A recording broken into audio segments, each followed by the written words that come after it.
Haleluya, kwa majina yangu mimi ninaitwa Rita Komba, mwimbaji wa nyimbo za injili kutoka hapa Dar es Salaam, Tanzania.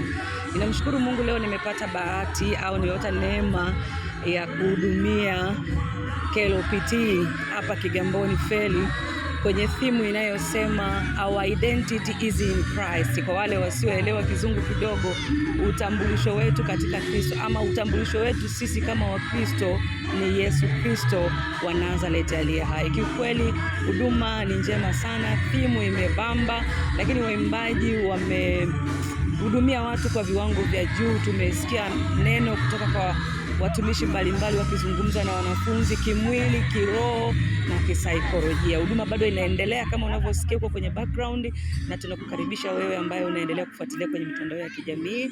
KLPT Kigamboni wako Feli. Mungu akubariki sana. Tunahitaji kufahamu huduma kama hizi kwa Kigamboni kufanyika huwa ni nadra sana. Pindi zinapotokea, nyinyi kama waimbaji mnaoishi huko Kigamboni huwa mnajisikiaje? Kiukweli huduma yote ambayo inakuwa ni adimu ikipatikana kwetu sisi inakuwa ni furaha, lakini kwa wale ambao wanawafuatilia waimbaji mbalimbali, kuna wakati wanatamani kuwaona. Kwa zikiandaliwa huduma kama hizi wanakutana nao, kama wakina Steven Legendali, kina Kanyere na waimbaji wengine wote, ama wengine wapate nafasi ya kwenda klabu, kwa nafasi yao kujidai na kuwa ni kama hivi. Kwa wakija hapa wanamuinua Mungu na wanabariki. Shalom, naitwa Minister Godfrey Steven, mwimbaji wa muziki wa injili nchini Tanzania. Leo tuko hapa KLPT Kigamboni. Kulikuwa na ibada kubwa sana ya kumwabudu na kumsifu Mungu. Nimefurahi kuwa sehemu ya ibada hii. Tumeona Mungu, watu wamehudumiwa. Zaidi sana tunazidi kunyenyekea na tunaomba zaidi event kama hizi ziendelee kutokea, kwa sababu tunaona impact na matokeo kama andiko linavyosema, wakusanyikapo wawili watatu kwa ajili ya jina langu, basi mimi niko. Kwa hiyo tunashukuru.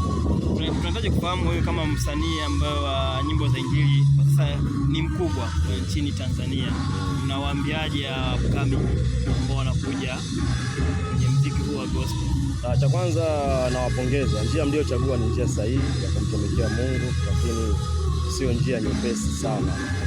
Sawa, ina vita nyingi, lakini pia ina faida nyingi.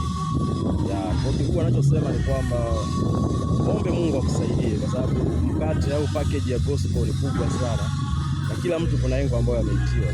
Kwa hiyo kabla hujaanza kuimba, muombe Mungu akufundishe kwamba Mungu anataka kukuimbia kwa lengo gani, sawa?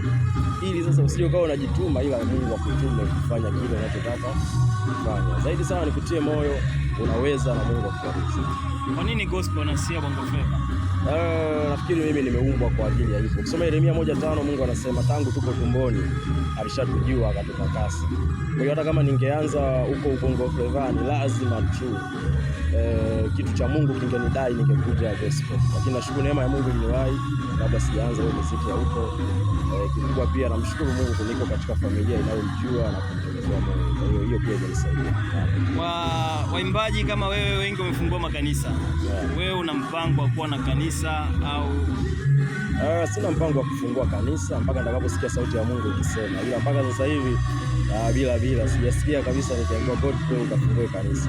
Ila Mungu atakaponiambia sijui, basi nitatii na nitafanya. Nitakutafuta, tuna kipindi cha Gospel Diet. Kinaanza. Kwa majina yangu naitwa Emmanuel Andrew Tonelli, ni mwenyekiti wa huduma ya vijana kanisani, kwa kifupi Ruvika. Na katika kanisa letu la KLPT Kigamboni Minazi Mikinda tuna huduma yetu ya vijana na tunaandaa events, tunaandaa vitu mbalimbali kwa ajili ya mafundisho ya vijana, ikiwemo ibada na vitu ambavyo tunafanya kwa ajili ya kujikuza kiroho na kimwili pia.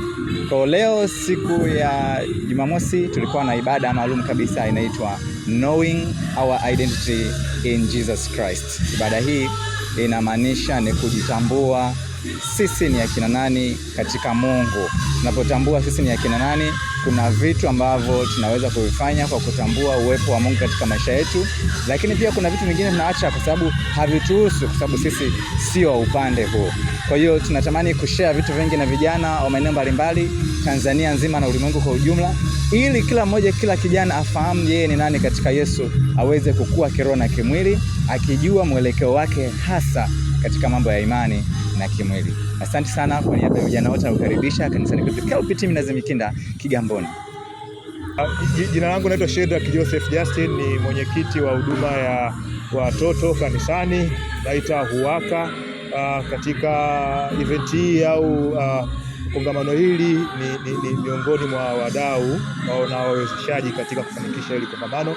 Nia na dhumuni la kongamano letu au programu zetu ni kuwafahamisha vijana, hasa wanafunzi na wadogo ambao wanaingia katika maisha ya wanafunzi, waweze kujitambua, waweze kufahamu ni namna gani wanatakiwa kuishi katika misingi ya imani waliokulia nayo.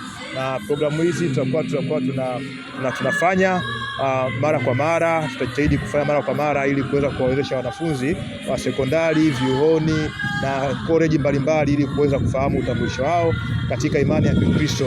Nini cha kufanya, nini cha kutokufanya, wanawajibika kiasi gani ili waweze kuwa na matunda na maisha ya ushuhuda. Asanteni na karibuni. Yesu asifiwe. Kwa majina naitwa George Rukindo, ni mwanafunzi kutoka chuo cha Dar es Salaam Maritime Institute. Nimealikwa leo katika ibada hii ambayo imeenda kwa zimu ya knowing your identity in Christ. Kuna mambo mengi ambayo tumejifunza kama vijana. Moja ambayo nimepata kujifunza siku ya leo kupitia Mwalimu Msigwa ni kwamba kama kijana hutakiwi kujidharau, lakini pia tusijichanganye na mambo ya kutoka kwa mataifa, lakini pia tumeweza kusifu na kuabudu. Kwa tunamshukuru Mungu kwa nafasi ambayo tumeipata siku ya leo ya kuweza kufanya ibada mahali hapa. Yesu asifiwe. Kwa majina yangu naitwa Reina Yona Msangi. Nimetoka katika chuo cha kumbukumbu ya Mwalimu Nyerere. Nimealikwa katika ibada hii ya leo hapa KLPT inayokwenda kwa jina la Knowing Identity in Christ. Mimi kama kijana siku ya leo nimejifunza mambo mengi, ikiwemo ni katika kuhusu mambo ya Mungu, kwamba Mungu ni roho na Mungu ni kila kitu katika maisha yetu. Kwa hiyo katika kila jambo tunatakiwa kumshirikisha Mungu, naye ataweza kutusaidia.